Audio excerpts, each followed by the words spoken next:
você está convidado então à nossa aula de número 2 aqui do nosso IPVA Mineiro. E a gente vai tratar aqui a respeito de importantes informações sobre o nosso IPVA aqui no estado de Minas Gerais. A gente está aqui na nossa lei 14.937, que vai tratar aí, a partir do artigo 3º, das isenções do imposto. Antes de mais nada, vamos lembrar que eu falo para você que esse é o artigo que mais tem chance de cair na prova dos senhores. Por ser vamos dizer assim, um tema repetitivo nas provas de concurso da área fiscal. Então é como se você falasse assim, por que eu preciso saber a respeito das isenções do IPVA? Porque, primeiramente, você é aquele que vai fiscalizar isso. E algumas situações que parecem que devem ser tratadas como tributadas pelo imposto vão estar dispensadas do pagamento do imposto pela lei própria do Estado. Então, o Estado vai lá e dispensa o pagamento de uma forma, com uma lei constitucional. Então, uma lei que normalmente é a lei ordinária, vai estabelecer as hipóteses de isenção do IPVA aqui no Estado. Então, primeiramente, já mexe direto com a tua fiscalização, se você vai fiscalizar ou não. Segunda situação, vou deixar claro para você. Normalmente, as isenções aqui no Estado de Minas Gerais são condicionadas, ou seja, você vai ter a isenção apresentada sobre um determinado tipo de veículo automotor, com a isenção ali, já com uma condição ali do lado, que se ela não acontecer, não está isento. Então, de uma forma clara, você tem que conhecer não somente qual é o veículo, mas qual é a condição para que aquele veículo esteja debaixo de uma isenção, da lei isentiva do Estado. Tá, professor, mas e aí qual que é o problema? O problema é que às vezes eles vão lá e mexem na condição. Às vezes a condição nem aparece. Falou taxista, você vai falar isento no Estado. Mas calma lá.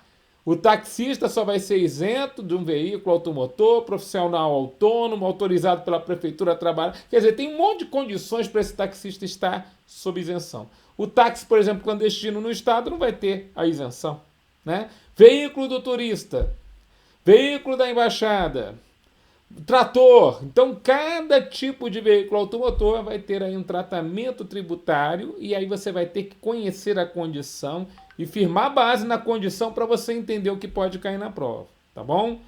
Então, vamos lá, vamos ver como é que funciona essa situação? Então, vamos lá. Na telinha para você, ó. As isenções, então, estão no artigo 3º, que fala da lei, né, 14.937, que vai falar exatamente sobre as isenções, ó. E eu vou marcar a isenção. Então, primeiro, ó, é isenta do IPVA a propriedade de veículo. A propriedade é de quem? De entidade filantrópica. E aí vem a condição. Essa entidade filantrópica, para estar amparada por isenção, esse veículo tem que estar declarada de utilidade pública pelo Estado mineiro. E desde que o veículo seja usado exclusivamente para a consecução dos objetivos da entidade. Então vamos lá que a gente tem o veículo da entidade filantrópica. Aí você tem as duas condições. Quais são? Declarada de utilidade pública pelo Estado de Minas Gerais. E qual que é a outra condição?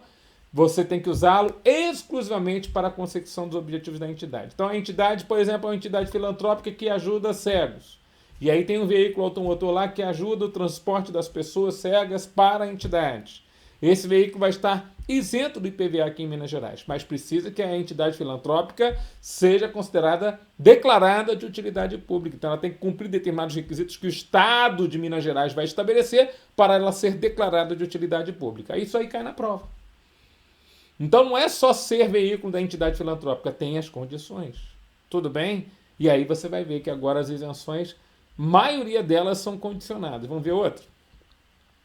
Veículo da embaixada ou consulado, da embaixada ou consulado, ou de seus integrantes, então embaixador ou cônsul de nacionalidade estrangeira. Aqui ele não colocou condição. Nós temos lei federal que fala que há necessidade da reciprocidade.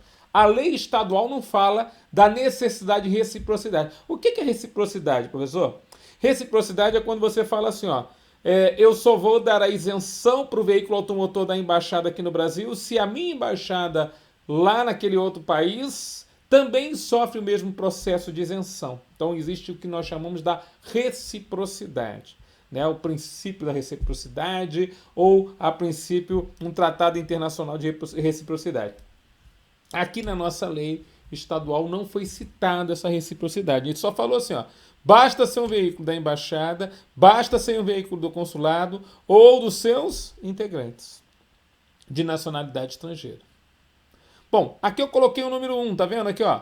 1 é porque é um veículo só dessa categoria. Então, só permite a isenção para um veículo dessa categoria. Veículo de pessoa com deficiência física, visual, mental, severa ou profunda, ou até mesmo o autista. Então, veículo de pessoa com deficiência física, visual, mental, severa ou profunda, ou autista, observadas as condições previstas em regulamento. Então, vamos lá. Veículo de pessoa com deficiência física, visual, mental, severa ou profunda ou autista. Então, você vê que são vários tipos de deficiência, né? E as condições, ele diz, tem condições, mas para sua alegria não está aqui, está lá no regulamento. E como no outro concurso, né? O último concurso da Cefaz Minas Gerais não caiu o regulamento, então a gente não vai precisar ver todas as condições para que o deficiente físico esteja isento. Mas guarda aí, deficiente físico tem direito a um veículo com isenção. Se tiver 2 veículos, somente um vai ser alcançado com isenção. Veículo agora do turista estrangeiro. Vamos às condições?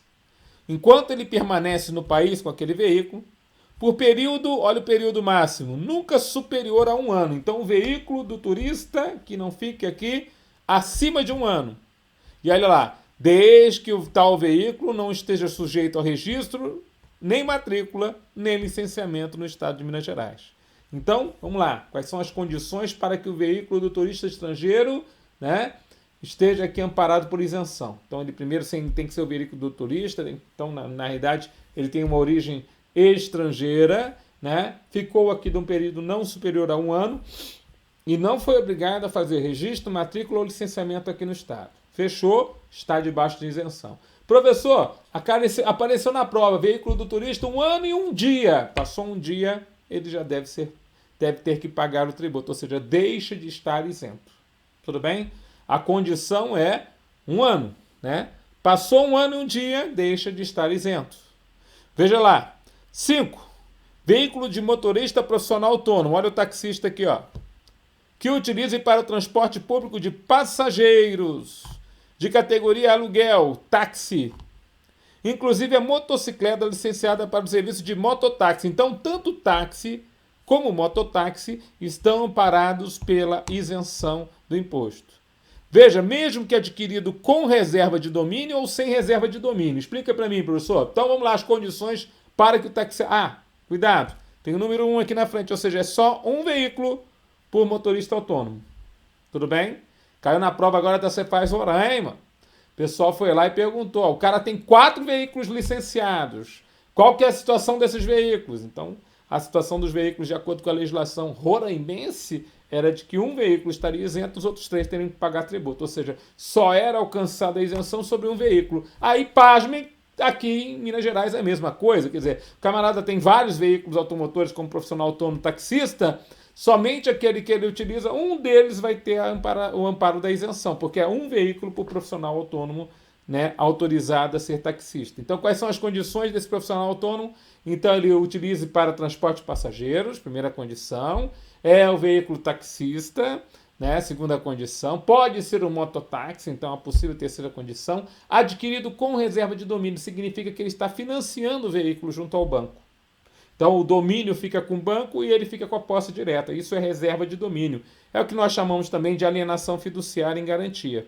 Então, na verdade, mesmo que o veículo esteja sob financiamento, ainda assim pode estar amparado por isenção, porque ele fala isso ao final, ó, com ou sem reserva de domínio. Tudo bem? 6. Veículo rodoviário. Olha lá. Veículo rodoviário. Dispensado de licenciamento no órgão de trânsito por não trafegar em via pública. Então, o veículo rodoviário, aí vem a condição, ó, dispensado licenciamento no órgão de trânsito, ou seja, não tem licença lá no Detran, porque ele não trafega em via pública. Então, esse veículo rodoviário que não trafega em via pública está dispensado, né, está isento do nosso IPVA. E também as máquinas agrícolas ou de terraplanagem. Então, aqueles veículos que, mesmo que tenham motor, mas não andam em via pública, estão dispensados de terem registro aqui no nosso estado e por isso também estão sem precisar pagar, são isentos do IPVA. Mas tem que ter essa condição na prova. Estão dispensados de licenciamento do órgão público por não trafegarem em vias públicas. Veículo de valor histórico ou de coleção de no mínimo 30 anos de fabricação. Então tem um pessoal aí que gosta de carro antigo, vou chamar de antigo para não dizer de velho. E esse carro antigo, a princípio, está amparado por isenção do IPVA, mas tem que ser o quê? 30 anos de fabricação. E é interessante que o Estado não estabelece se é veículo automotor terrestre, aéreo, aquaviário, não estabelece. Basta que o veículo tenha essa quantidade de anos de fabricação, já é suficiente para a gente estar amparando ele por isenção. Bom, agora uma situação bem interessante.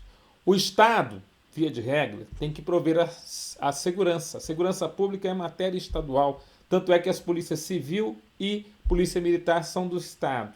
Porte de arma é uma autorização que é dada pelo Estado, então segurança normalmente está vinculada aos atos estaduais. Só que quando o Estado não provê segurança suficiente e a pessoa lá em Minas Gerais tem seu carro furtado ou roubado, ou extorquido, né, o roubo para o furto lá é a existência da grave ameaça, né? Quer dizer, então a pessoa foi roubada. Então ela foi roubada, né, Tudão? Exatamente. Se ela foi roubada, o que a gente pode levar em consideração aqui para a gente poder dar um entendimento, né? A gente vai dizer o seguinte: nesta situação, né, onde ela foi roubada, propriamente dita, nós temos a circunstância onde o Estado vai se manifestar isentando do imposto. Ou seja, não vou cobrar imposto sobre a propriedade do teu veículo automotor, não porque você deixou de ser o proprietário. Você que foi roubado lá no Estado, você ainda é proprietário do veículo automotor, mas você não detém mais a posse direta, porque o veículo lhe foi retirado, né? Não por sua vontade, por força alheia à sua vontade. Então, na verdade, essa isenção ela é condicionada. Primeiro, ela começa assim, ó. É isento do IPVA o veículo que for roubado, furtado ou extorquido, né? Então houve grave ameaça, ou a princípio você nem viu quem roubou o teu veículo, quem furtou o teu veículo, ou houve uma extorsão, né? No período entre a data da ocorrência do fato, então desde o momento que você foi roubado até a sua devolução. Então se o veículo lhe for devolvido, você, a princípio, na data da devolução, você vai ter que pagar o tributo a partir dali. Mas, enquanto ele está fora da sua posse direta, você tem a isenção. Então, ele fala ainda assim, ó, parágrafo 1º, ó, na hipótese do inciso número 8, que é o caso do veículo furtado, roubado, fica o proprietário do veículo desobrigado das multas referentes a infrações cometidas durante o período estabelecido no referido dispositivo. Sabe o que acontece? O ladrão já sai dali, já pega um monte de multa, porque ele já sai correndo com o carro, passa no meio de radar, passa em cima de linha de trem, toma multa daqui, toma multa de lá, e ele já está falando, essas multas, né, na esfera do trânsito são estaduais, mas você vai ficar dispensado dessas multas. Por quê? Porque você não está na posse direta do teu veículo automotor, o ladrão é que está com ela. Tudo bem? Outra situação, então a idade está falando que você fica desobrigado das multas. Faz parte aí de uma situação onde você ficou sem o veículo automotor. Veja, na linha do tempo entre o furto e a devolução, tá vendo? Que tem uma linha do tempo aqui, ó. Aqui nós temos a isenção do imposto. Entre o furto e a devolução. Entre o roubo e a devolução. Entre a extorsão e a devolução. Parágrafo 6º. Na hipótese ainda do inciso 8º do caput desse artigo, os valores que já foram pagos serão então restituídos. Ó, se já foram pagos, serão restituídos ao contribuinte, nos termos do regulamento, proporcionalmente ao período entre a data do furto, roubo do veículo e a data de sua devolução ao proprietário. Ou seja, veja, a isenção vai se dar entre a data do furto e a data da devolução. Nesse período, se você já pagou por esse período, você vai ter a recuperação desse recurso. Tudo bem? Às vezes você já pagou o IPVA do ano inteiro, pagou antecipado, pagou com desconto. Né? Era R$1.000 por ano inteiro, você já pagou os R$1.000. Aí lá em outubro, finalzinho lá quase do ano, você vai lá e é roubado. Aí você pode ir lá alegar junto ao Estado de Minas Gerais, eu quero de volta uma parte do meu IPVA, porque em outubro, novembro, dezembro eu fiquei sem a posse do veículo. Então o IPVA vai ser devolvido. Né? Então essa é uma situação interessante, né? Veja o inciso 9, ele fala assim, ó, também está amparado por isenção o veículo sinistrado. Veículo sinistrado é aquele que sofreu o sinistro, né? Onde gerou uma perda total, a famosa PT, conforme disposto em regulamento, a partir da data da ocorrência do sinistro. Então, a partir da data da ocorrência do sinistro, então nós temos aí o veículo sinistrado com perda total. Beleza? O que significa isso, professor? Professor, qualquer situação, ele não dá ali, ele fala assim, conforme disposto em regulamento. Então a regulamentação disso vai estar lá no regulamento do IPVA aqui do Estado. Mas por hora, para a gente poder entender, então o veículo foi, a princípio, sinistrado, que não tenha sido roubo, nem furto, nem extorsão, também está amparado por isenção do imposto aqui no nosso Estado. Tudo bem? Também vai estar amparado pela isenção. Bom, também é isento do IPVA a propriedade de veículos objeto de sorteio. Então o cara ganhou um veículo no sorteio por uma entidade credenciada para fazer sorteios, em forma prevista em lei, no prazo entre a data da aquisição daquele veículo e a data da entrega ao sorteado.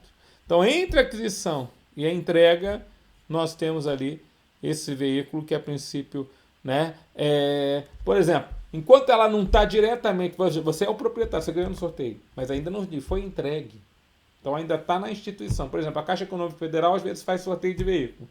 Então, enquanto ainda está com a Caixa, é da Caixa lá, não tem nada a ver com você. Ah, mas eu já ganhei no sorteio, mas ainda não pode ser cobrado IPVA sobre você. Você não está com a posse mais propriedade. Você só é o proprietário de acordo com o título que você ganhou, mas ainda não recebeu a posse direta do veículo. Então, enquanto está lá com a Caixa, ainda vai estar amparado por isenção para o João que ganhou o prêmio da loteria, por exemplo, ou o sorteio, tá bom? Veículo adquirido em leilão promovido pelo poder público no período entre a data da apreensão daquele veículo e a data da sua arrematação. Sabe aqueles veículos que são apreendidos pela polícia militar ou pela polícia rodoviária, vão para o pátio lá, ficam lá às vezes com dívidas enormes de IPVA, né? E aí o que acontece? Depois de um determinado tempo, o veículo vai a leilão, foi abandonado, o veículo tem ainda valor econômico, vai a leilão. E aí a pessoa do arrematante vai lá e vai arrematar o veículo. Veja, quando ele for arrematar o veículo, entre a data da apreensão do veículo e a data da efetiva arrematação, onde ele vai adquirir o veículo, aquele período todo está isento do imposto. Mas e os IPVAs anteriores? Esses são devidos. E o IPVA seguinte? Esse é devido. Mas desse período entre a apreensão e a arrematação em leilão, está dispensado, está isento do imposto. É como se a gente desse uma colher de chá para um novo comprador. Ó, você vai comprar, mas desde o momento que esse veículo entrou aqui no pátio, porque ele foi apreendido, você a princípio não vai precisar pagar o imposto. Tudo bem? 12. Veículo que esteja cedido em comodato à administração do Estado, administração direta do Estado de Minas Gerais. O que é o comodato, professor? Comodato, no caso de um bem como um veículo automotor, é um empréstimo do veículo de forma gratuita. Então alguém vai lá e por liberalidade, graciosidade, empresta o veículo gratuitamente. Não doa. Não é mais do Estado o veículo. O veículo ainda é dele. O João emprestou o veículo gratuitamente para o Estado de Minas Gerais. Se ele fizer isso, o veículo passa a estar isento do imposto. Pode ser que ele tenha emprestado para uma autarquia estadual. Pode ser que ele tenha emprestado para uma fundação pública estadual. Em todas essas situações, acontece essa nossa isenção do tributo. Tudo bem?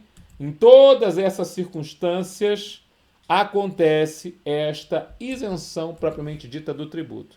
Vamos levar essa informação para a prova.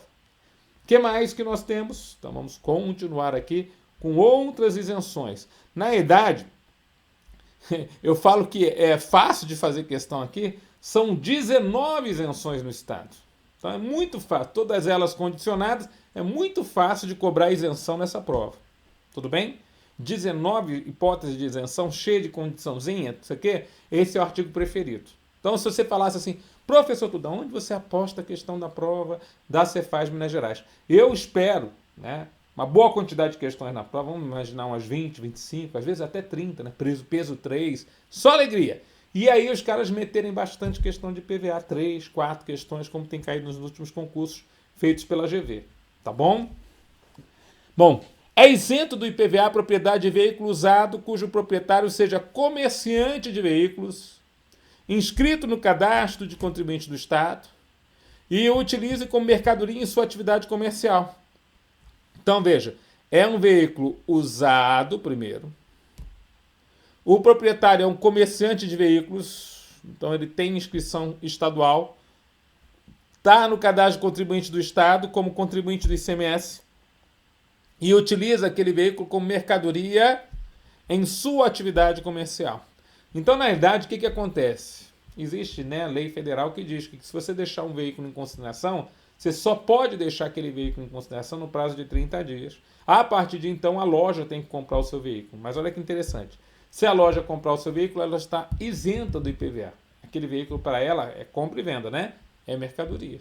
Então, na verdade, você regulariza a situação, inclusive com uma isenção do imposto. É até interessante a loja pegar o veículo para ficar lá no pátio para tentar vender. Ela está isenta do imposto. Você entendeu? Então, o carro que está na loja para venda está isento do imposto aqui em Minas Gerais. Mas veja, tem condição, né?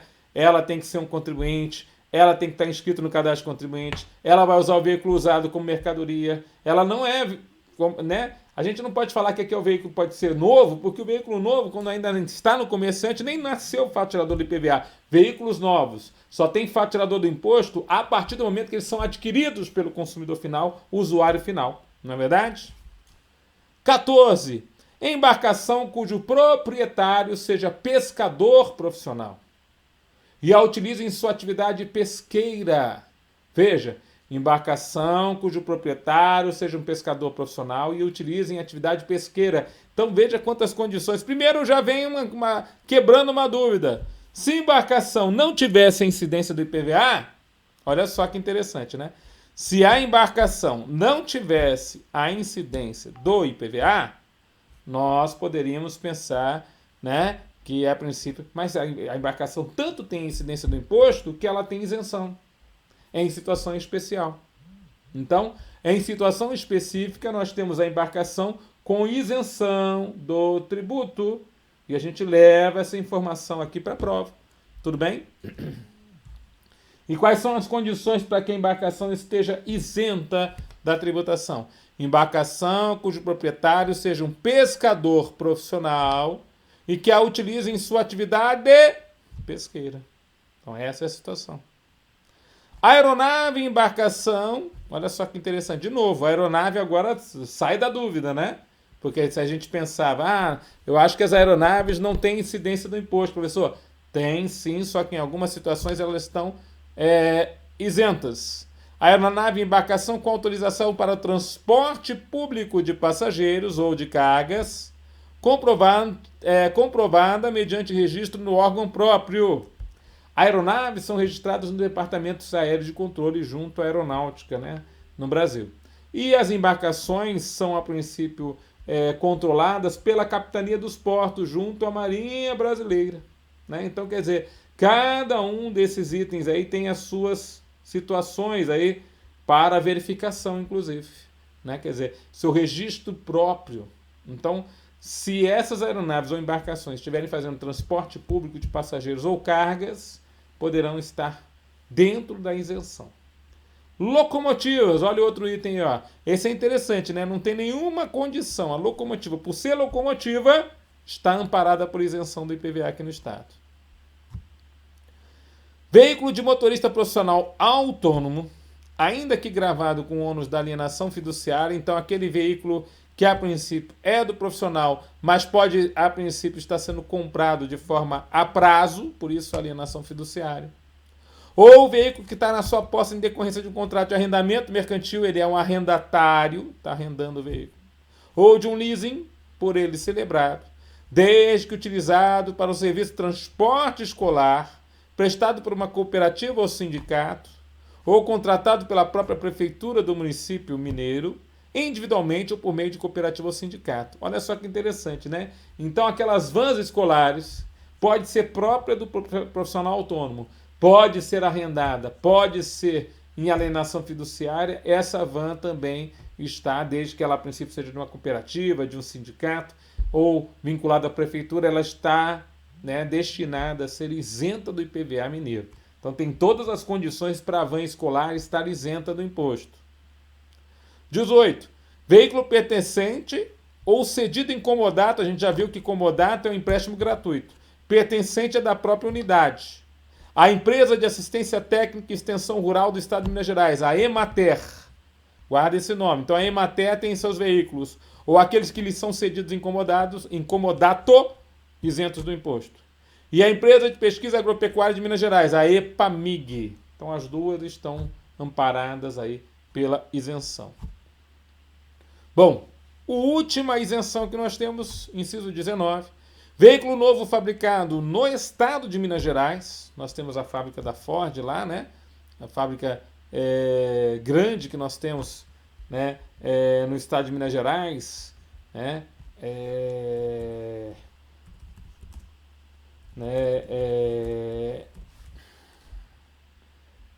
Fábrica da Fiat, né? Em Betim, Minas Gerais. Né? Então ela é famosa lá, né?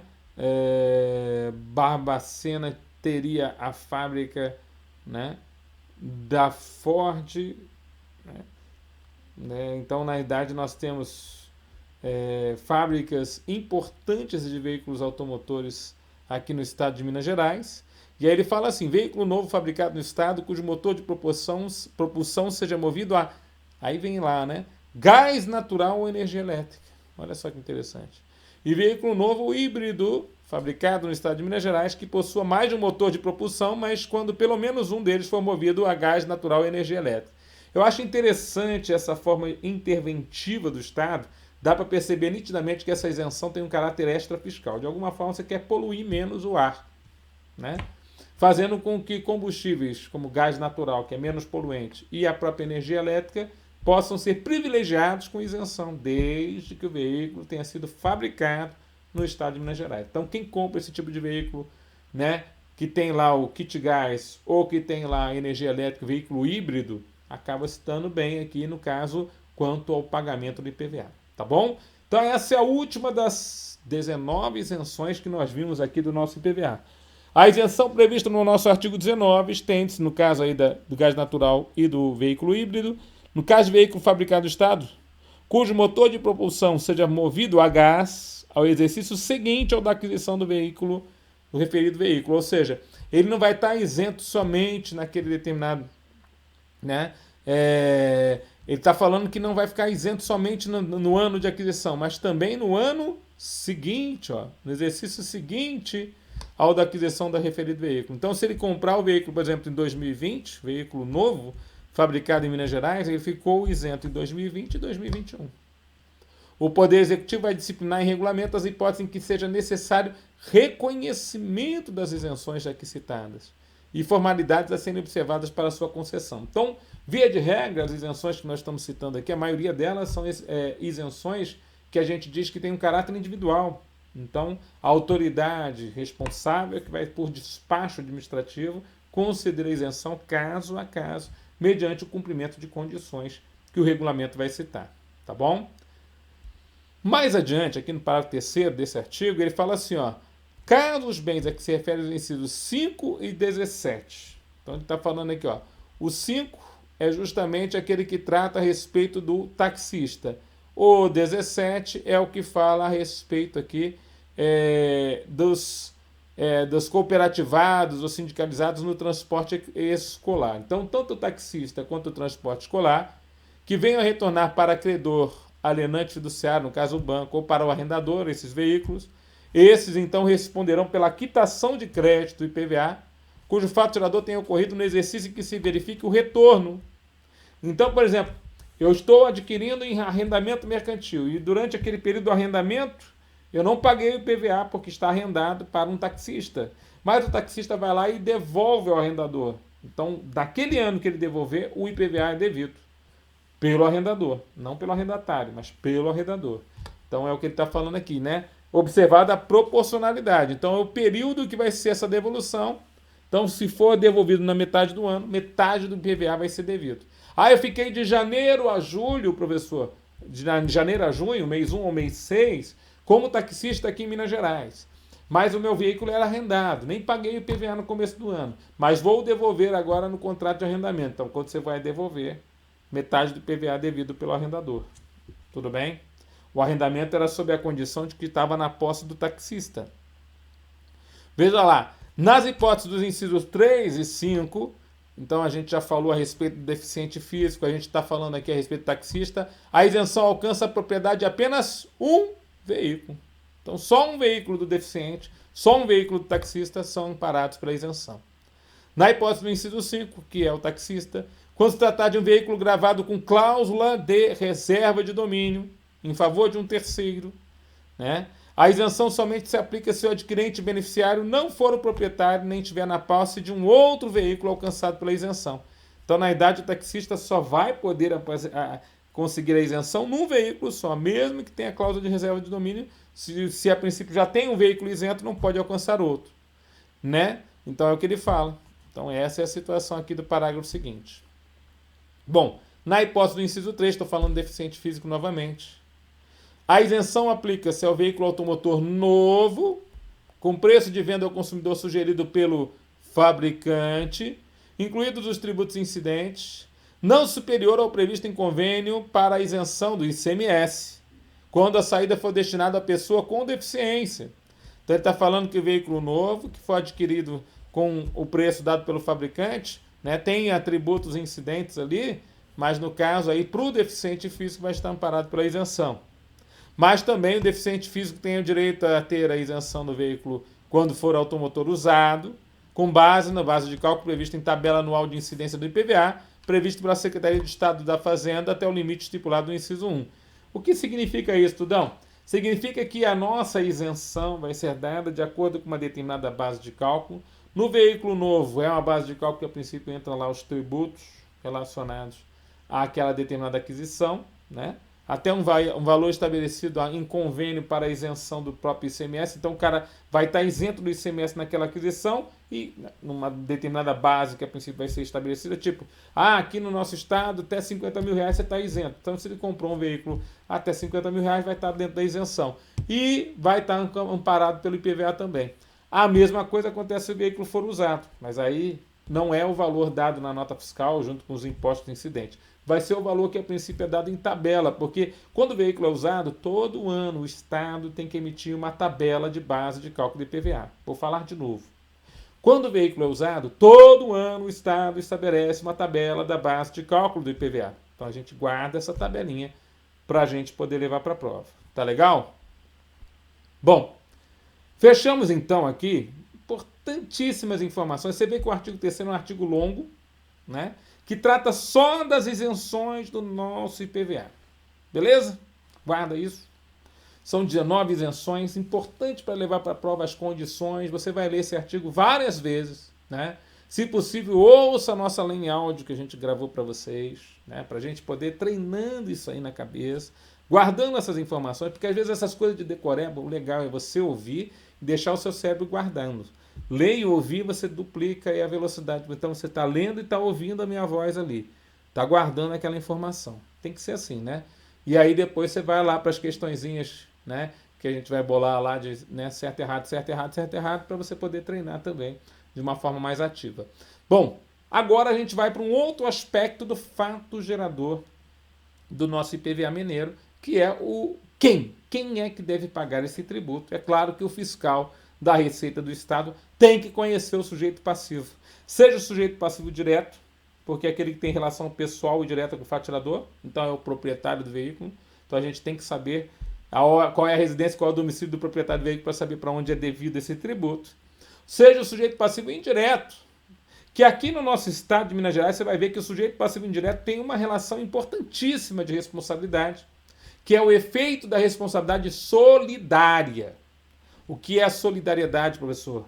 Na responsabilidade sobre o pagamento de tributos. A solidariedade é você justamente dizer, ó, não há benefício de ordem de cobrança. Vou falar de novo. Na solidariedade, não há benefício de ordem de cobrança. Então, se não há benefício de ordem de cobrança, nós falamos que na solidariedade, o que acontece efetivamente, professor? O que acontece é que nessa solidariedade você está amparado por uma situação onde todo mundo é devedor principal. Todos que estiverem relacionados com o tributo são devedores principais. Vamos ver como é que funciona isso na lei mineira? Vai na telinha para a gente ver, então, como é que funciona essa situação. Ele fala assim no artigo 4º, contribuinte do imposto. Então, primeira coisa, saber quem é o contribuinte. É o proprietário do veículo automotor.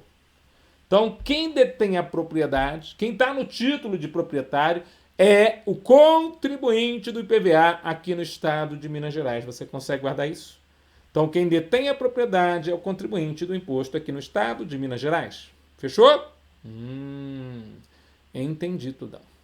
Bom, e quem é o responsável? Olha lá, o artigo 5º vai falar isso para nós. Ó. Respondem solidariamente com o proprietário pelo pagamento do IPVA e dos demais créditos legais devidos.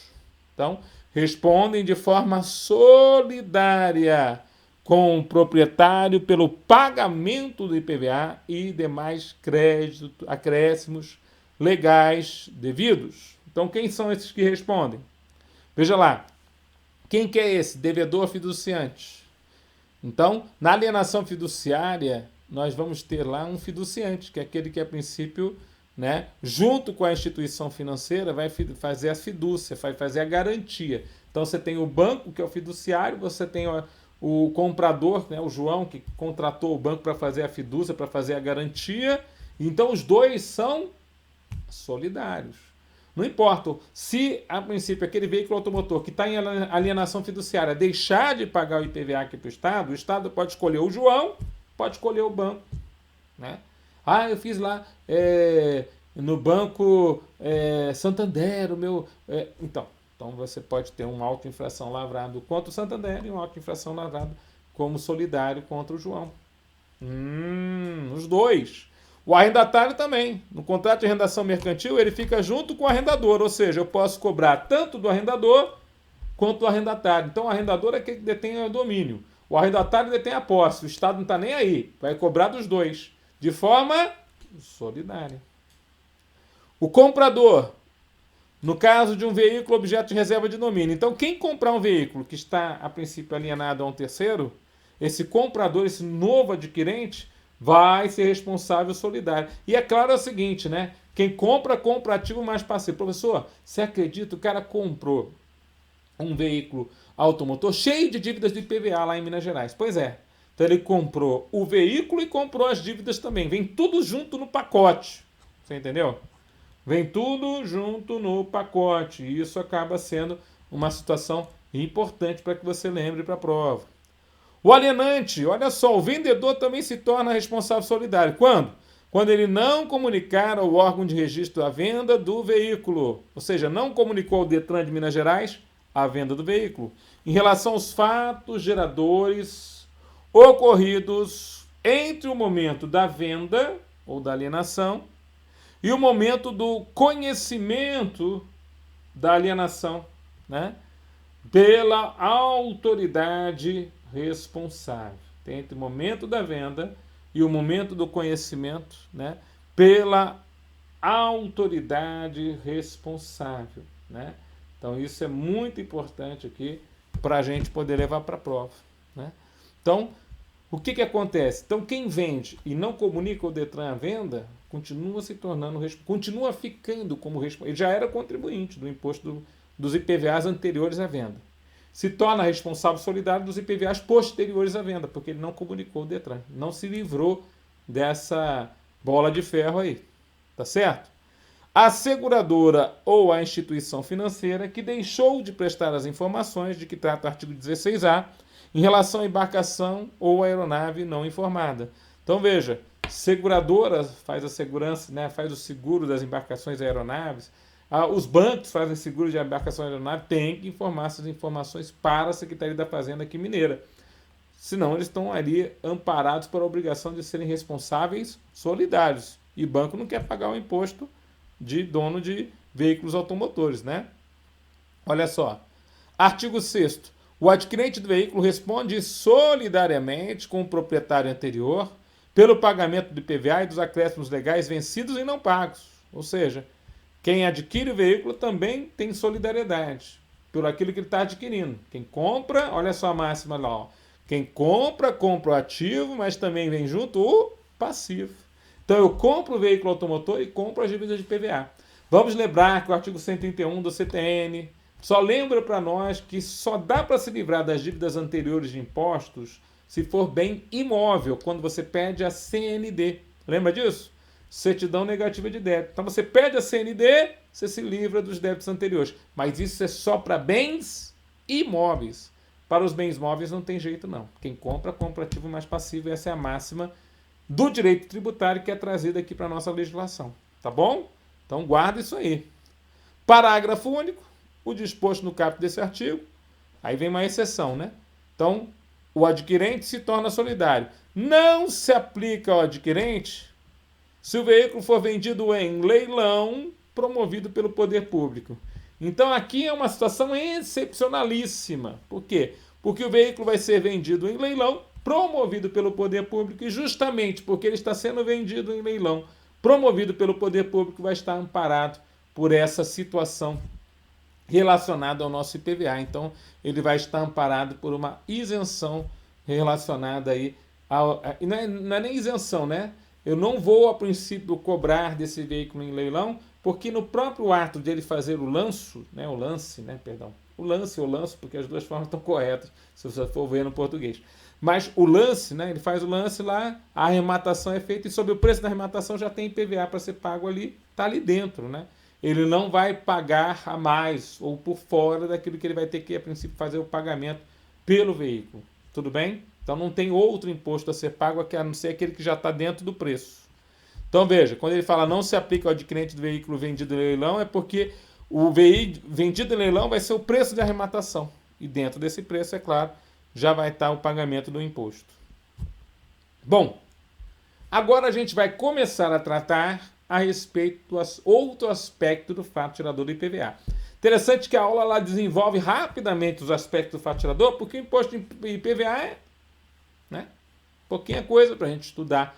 Então, na verdade, a gente tem 20 artigos que a gente desenvolve bastante, porque é muito cobrado em prova. Mas são 20 artigos, então é coisa para a gente poder trabalhar rapidamente mesmo. Base de cálculo do imposto, professor. Qual que é a base de cálculo? Então, valor venal. O que é valor venal, professor? Aí você vai ver que o valor venal vai ter características em cada tipo de veículo. Esse veículo é novo, professor? Veículo é usado, professor? Então a gente vai ver cada uma das situações aqui com você. A base de cálculo do IPVA é o valor venal do veículo. É o valor venal do veículo. Essa é a nossa base de cálculo. Valor venal do veículo, que é o valor de mercado. Aí ele vai falar, tratando-se de veículo novo, a base de cálculo é o valor, esse valor venal vai ser o valor constante do documento fiscal referente à transmissão da propriedade do veículo automotor. Então, é o valor que vai estar na nota fiscal de aquisição. Então, é o valor da nota. A base de cálculo do IPVA, no caso do veículo automotor, vai ser o valor da nota fiscal, o valor no documento fiscal de aquisição. Tudo bem? Então, quanto é que está? Faz a nota para mim. Então, ele vai ter que fazer a nota fiscal do veículo novo e ali vai estar tudo, né, envolvido ali naquela base de cálculo. Você pediu algum acessório, pediu alguma coisa diferente, vai estar tudo naquela nota fiscal do veículo novo. Veio de fábrica, está na nota fiscal, está na base de cálculo. Agora, se o veículo for usado, o que é esse valor venal? Para efeito de obtenção do valor venal, será observado. Se o veículo for rodoviário ou ferroviário, interessante, né, professor, que as locomotivas é um veículo ferroviário que estão parados por isenção do imposto. Mas mesmo assim nós temos base de cálculo, olha só. Então, para veículo rodoviário ou ferroviário sendo usado, você vai usar o valor divulgado pela Cefaz Minas Gerais, pela Cefa, com base nos preços médios praticados no mercado, pesquisados em publicações especializadas, né? Então, preço médio de mercado, que vai estar na publicação especializada. E de forma subsidiária, na rede revendedora, observando-se espécie, marca, modelo, potência, capacidade máxima de tração e carga, ano de fabricação, tipo de combustível utilizado. Então, esses elementos aqui da base de cálculo do veículo rodoviário e ferroviário são específicos, olha só. Né? Então, você vai ver a espécie do veículo, marca, modelo, potência, capacidade de tração, de carga, ano que ele é fabricado e o tipo de veículo que você utiliza, inclusive com aquelas vantagens lá no gás natural e o veículo híbrido com energia elétrica. Tá certo? Agora, se o veículo é usado, mas é embarcação aeronave, o valor venal vai ser aquele declarado pelo contribuinte nos termos de regulamento, desde que não seja inferior ao respectivo contrato de seguro. Lembra que as instituições financeiras que fazem seguro ou seguradora de aeronaves e embarcações vão ter que dar informações a respeito dos veículos automotores que elas estejam segurando aqui no estado. Tá certo? Parágrafo 3º. Para a definição do valor venal do veículo usado, quando não constarem no mercado informações sobre a sua comercialização no ano base, você verifica outras situações previstas em regulamento. Então, às vezes, naquele ano você não tem informações sobre aquele valor venal, vamos pegar informações do regulamento. Tratando-se de veículo novo ou usado importado, vamos lá para o importado, então pode ser novo ou usado a importação, pelo consumidor final, então o seu João foi lá e importou uma Ferrari, passou no concurso para fiscal de Minas e quer andar de Ferrari lá em BH, para pagamento do IPVA devido no exercício em que se der seu internamento, será considerado como base de cálculo valor constante no documento relativo ao seu desembaraço aduaneiro. Inclusive, o momento do fato gerador do nosso IPVA é o momento desse desembaraço. O mesmo momento do fato gerador do ICMS na importação é o mesmo momento do fato gerador do IPVA na importação. Os dois tributos estaduais são cobrados no momento do desembaraço aduaneiro. Em moeda nacional, e olha só que interessante, acrescido de tributos, quando ele fala tributos é no plural, né? E demais encargos devidos pela importação, inclusive acrescido do ICMS, ainda que não tenham sido recolhidos. Então, na base de cálculo do IPVA entra o ICMS. Na importação, é verdade. Mas não entra só o ICMS, entra o II, entra o IPI, entra PIS, COFINS, né? Mas entra também o ICMS. Então, o ICMS também vai entrar nessa base de cálculo do IPVA na importação. Vocês entenderam que na base de cálculo do IPVA na importação vai entrar muita coisa? Então, entra vários elementos ali para a gente poder ter ali na nossa base de cálculo. Uau, professor, eu não sabia que tinha tanta coisa nessa base de cálculo não, mas é bom a gente saber, não é verdade? Opa! Então, guarda essa informação para a gente poder levar para a prova. Então, o ICMS na base de cálculo, né, entra na base de cálculo do IPVA, PIS/COFINS entra na base de cálculo do IPVA, IPI entra na base de cálculo do IPVA, II na importação entra na base de cálculo do IPVA. Todo mundo, tudão, entra nessa base de cálculo do IPVA na importação pelo consumidor final. Não se incluem na base de cálculo do IPVA custos que venham a ser considerados financeiros referentes à venda a prazo ou financiada. Então, se você comprar o seu carro junto a um banco e o banco vai financiar o carro para você, o valor da nota fiscal de aquisição vai ser X. E o valor que você vai pagar junto ao banco é 3X, né? Assim, cheio de juros. Pois esses custos financeiros, o encargo com o banco que você está pagando a prazo, não entram na base de cálculo do imposto. A base de cálculo do IPVA é aquele que vai estar na nota fiscal de aquisição. Tudo bem? Mas ele deixou isso bem claro. É tão interessante quando você tem alguma coisa que sai da base de cálculo do IPVA, que a gente tem que, a princípio, guardar essa informação, né? Importantíssima para os senhores. Tá bom? Bom, em substituição ao que está no parágrafo 2º desse artigo, inciso 2, a Secretaria da Fazenda poderá publicar tabelas que informem os valores da base de cálculo e do IPVA, observando-se. Então, ao invés de usar o que a princípio as instituições de seguro e os bancos vão falar sobre embarcações e aeronaves, a própria Cefaz pode fazer uma tabela de preços. Para a embarcação, ela vai levar em consideração a potência da embarcação, o comprimento, o casco, ano de fabricação e o tipo de combustível da embarcação.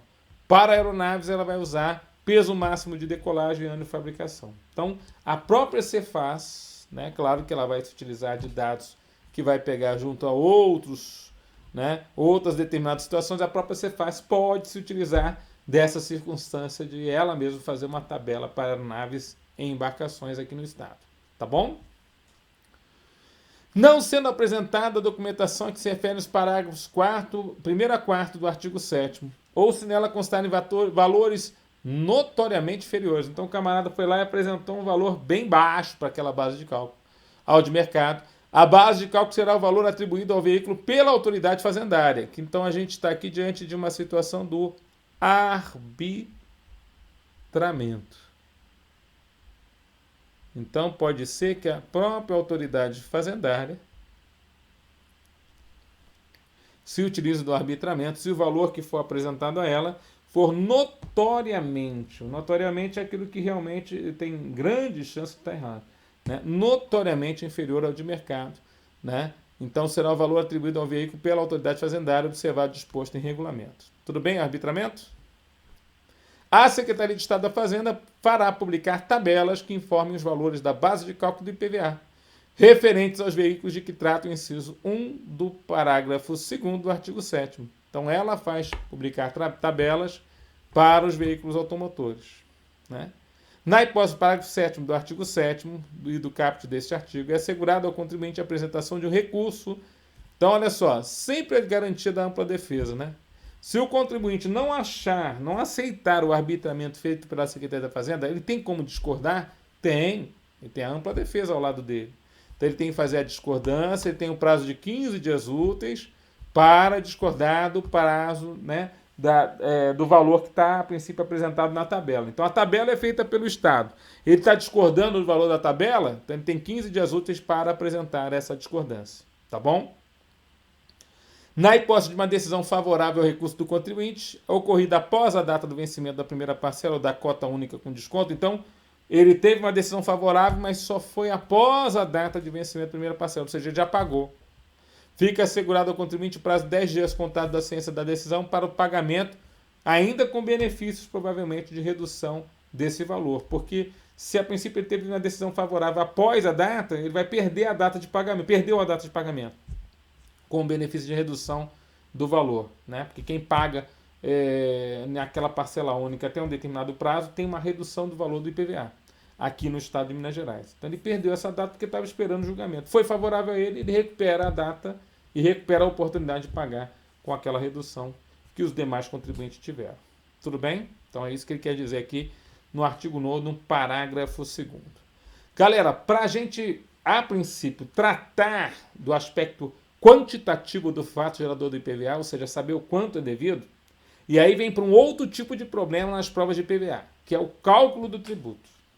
Então ele vai te dar a base de cálculo, mas a alíquota você que tem que conhecer. Vou falar de novo.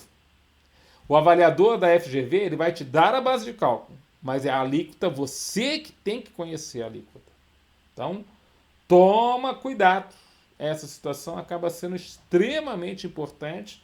Então, o que eu falo para você, meu querido aluno? Que você precisa conhecer as alíquotas do IPVA mineiro.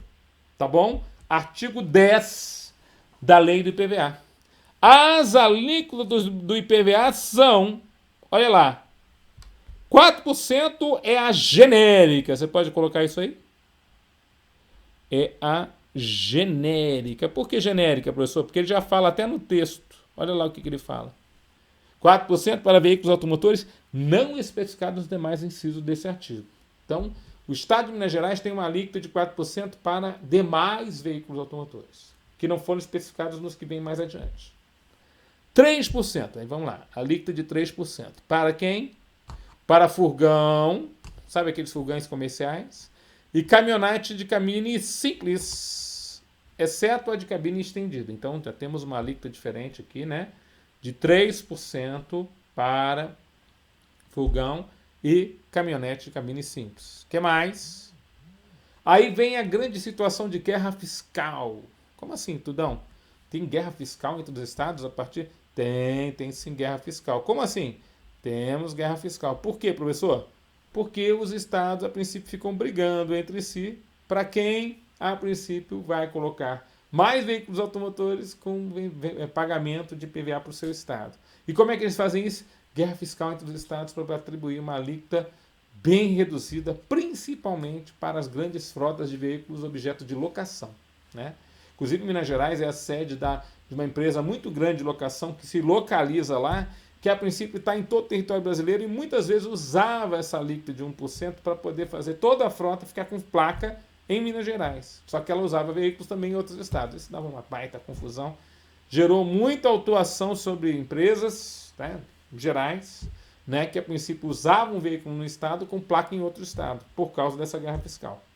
Resolução do Senado Federal, né, deverá tratar a respeito desse assunto, mas ela ainda não existe. Então os estados continuam a brigar entre si por causa dessa alíquota. Olha lá, é uma alíquota diferenciada, é a alíquota de 1% para veículos destinados à locação de propriedade de pessoa jurídica que preencha pelo menos um dos seguintes requisitos: exerça atividade exclusiva de locação, devidamente comprovada nos termos da legislação tributária. Então, exerça atividade exclusiva de locação. É uma das situações aqui interessantes para a gente poder levar para a prova, né? Devidamente comprovado nos termos da legislação tributária. Né? Que mais? Alfira receita bruta com atividade de locação, né, de veículos que represente no mínimo 50% de sua receita bruta total, mediante regime especial de tributação concedido pela Secretaria de Estado de Fazenda, na forma, nos prazos e nas demais condições estabelecidas em regulamento. Então, Alfira receita bruta com a atividade de locação de veículos que represente no mínimo 50% da sua receita bruta total. Então, tem condições para ter esse 1%, né? Regime especial de tributação concedido pela Cefaz, prazo e demais condições estabelecidas no regulamento. E utilize no mínimo 2.000 veículos, olha que coisa louca, registrados no Estado, destinados exclusivamente à locação, mediante o regime especial de tributação concedido pela Secretaria de Estado da Fazenda, na forma, prazo e demais condições estabelecidas no regulamento. Cara, se você vai ter 2.000 veículos, você é uma empresa de locação de veículos, você tem 2.000 veículos no seu nome, é claro que você quer se aproveitar dessa alíquota de 1%. Então o Estado já fez isso para você ficar aqui, se localizar ali. Tudo bem? Então a história aqui é o seguinte: a Constituição Federal prevê diferenciação de alíquota em função da utilização? Prevê. Artigo 155, parágrafo 6º da Constituição fala justamente sobre isso.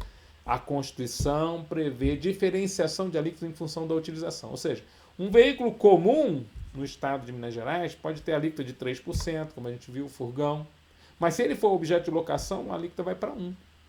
Claro que, a princípio, a empresa tem que cumprir os requisitos para a alíquota de 1%. Então, essa é uma diferenciação de alíquota em função, é uma diferenciação de alíquotas em função do que, professor Tudão? Em função da utilização do veículo. Veículo, carro de passeio, veículo para comércio, veículo para locação. Vocês entenderam? Então aqui é uma bela hipótese da diferenciação em função da utilização. Agora tem outras alíquotas que são diferenciadas em função do tipo de veículo automotor. Isso também é previsto na Constituição Federal. O artigo 155, parágrafo 6º, fala que o IPVA poderá ter alíquotas diferenciadas em função do tipo de veículo. Então, o veículo ônibus, o micro-ônibus, o caminhão, o trator, a motocicleta, a embarcação, o automóvel, cada um tem a sua alíquota em função do seu tipo diferenciado. Então, 1% para veículos maiores, como ônibus, micro-ônibus, caminhão, trator, né? Ônibus, micro-ônibus, caminhão, trator e aeronaves. 2% para motocicletas, motonetas, triciclos, quadriciclos e ciclomotores. 3% para embarcações. 2% para automóvel, veículo de uso misto e veículo utilitário que possuam autorização para transporte público rodoviário de passageiros, comprovada mediante registro no órgão de trânsito categoria aluguel. Então, aquele pessoal que faz uso para transporte de passageiro na categoria aluguel, taxista aqui, né? O automóvel do taxista teria, né, a alíquota de 2%. Lembrando que se ele cumprir todos os requisitos, ele vai ter lá o direito à isenção. Mas lembra que é isenção de um veículo só. Se ele tiver mais de um veículo, os outros são tributados a 2%. 0,5%, olha que alíquota pequena, né? Para caminhões quando destinados à locação de propriedade de pessoa jurídica que utilize no mínimo 500 veículos registrados no estado. De novo, ó, o caminhão comum aqui no estado, olha lá, tem alíquota de 1%. Mas se for para locação, e for aqui, ó, no mínimo 500 veículos registrados no estado, destinados para a alocação de forma exclusiva, mediante também aquele regime especial de tributação concedido pela Secretaria de Estado da Fazenda aqui de Minas Gerais, então aí vai lá para 0,5%. Vocês entendendo que a guerra fiscal é grande, e você tirar 0,5% em cima de um valor de um veículo automotor como um caminhão, às vezes o caminhão custa R$100 mil, né? 1% de R$100 mil é R$1.000, né? 1%. 0,5% é R$500. Quer dizer, você está tirando aí um valor aí grande daquilo que o caminhoneiro teria que pagar. E o caminhoneiro, a princípio, pode preferir pagar exatamente aquilo que for o menor possível, né? Tudo bem? As alíquotas do IPVA são de parágrafo 1º. Para efeito de enquadramento do veículo nas alíquotas de que trata este artigo, serão observados de forma subsidiária. Olha que interessante, ó. Subsidiária significa que existe uma ordem. Primeiro eu vou usar a lei estadual mineira para classificar o que é o veículo automotor. Se ele é um caminhão, se ele é um caminhão-trator, se ele é um micro-ônibus. Então você vai primeiro usar a lei mineira. E não havendo condições na lei mineira de resolver o problema, eu vou usar a lei federal, que é também conhecida como Código de Trânsito Brasileiro, ou Código de Trânsito CTB, né? Então ele fala assim, ó, subsidiariamente você vai pegar conceitos que estão previstos na Lei Federal número 9.503, Lei Federal 9.503, de 23 de setembro de 1997, estamos falando então do Código de Trânsito Brasileiro, nas normas do Conselho Nacional de Trânsito, o CONTRAN. Tá legal? Então guardamos também essa informação aqui para nós. Bom, ele fala assim, ó, o disposto nos incisos 3 e 9 do caput desse artigo também se aplica aos veículos destinados à locação que estiverem na posse da pessoa jurídica nele referida em virtude de contrato formal de arrendamento mercantil ou propriedade fiduciária. Vamos lá para o inciso 3, vamos botar aqui, ó, o locado também vai ter o mesmo tratamento, né? Quer dizer, o arrendado vai ter o mesmo tratamento aqui. O arrendamento mercantil, a propriedade fiduciária, ou seja, a alienação fiduciária vai ter o mesmo tratamento nesse inciso número 3. E o 9, deixa eu ver o 9 aqui, está aqui, ó, né? Também no caso dos caminhões alugados, mesmo que não seja do dono da empresa, mas esteja sendo locado para aquilo, vai ter o mesmo tratamento da alíquota de 0,5%. Tudo bem, pessoal? Guardamos então informações importantes a respeito desse artigo. Professor, será que a GV gosta mesmo desse negócio de cobrar isso aí, né? IPVA, alíquota de tributo? Claro, meu querido! Fica comigo essa noite e não se arrependerás. Veja lá na telinha. Pela madrugada, professor, não é possível que os caras gostam tanto desse assunto. Claro que eles gostam. Se eles gostam, nós adoramos, Tudão. Então vai lá na telinha para a gente ver o que eles gostam lá. Bom, na telinha para você ver, né, o que efetivamente o pessoal gosta de tratar a respeito ali da nossa matéria. Então ele trata a respeito dessa situação e a gente vê essa informação aqui, ó, com vocês, olha só. Então ele cita aqui para nós, né, a respeito dessa situação. Ele cita aqui nesta circunstância. Então ele tem ali, ó, né, a situação propriamente dita relacionada ao nosso tributo, né? Então vamos levar essa informação aqui para a prova, para a gente poder guardar essa situação, inclusive, relacionada ao nosso tributo, para a gente poder levar para a prova. E aí, o que ele cita aqui para nós, né? Questãozinha da Fundação Getúlio Vargas. Deixa eu ver se a gente consegue colocar ela aqui na telinha para vocês. Então, vamos lá, colocá-la na telinha para vocês. Aqui, beleza. Vamos ver lá? Então,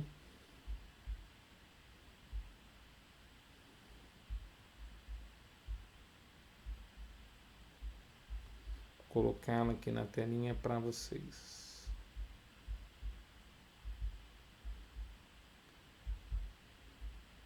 Chegamos então aqui ao final, né, na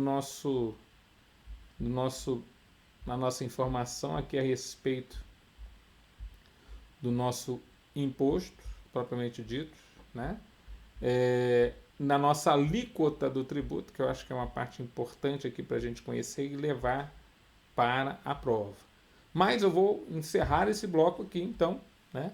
E fico devendo essa questãozinha para o nosso próximo bloco. Então a gente vai ter 3 aulas mesmo de PVA aqui, como a gente já esperava aqui.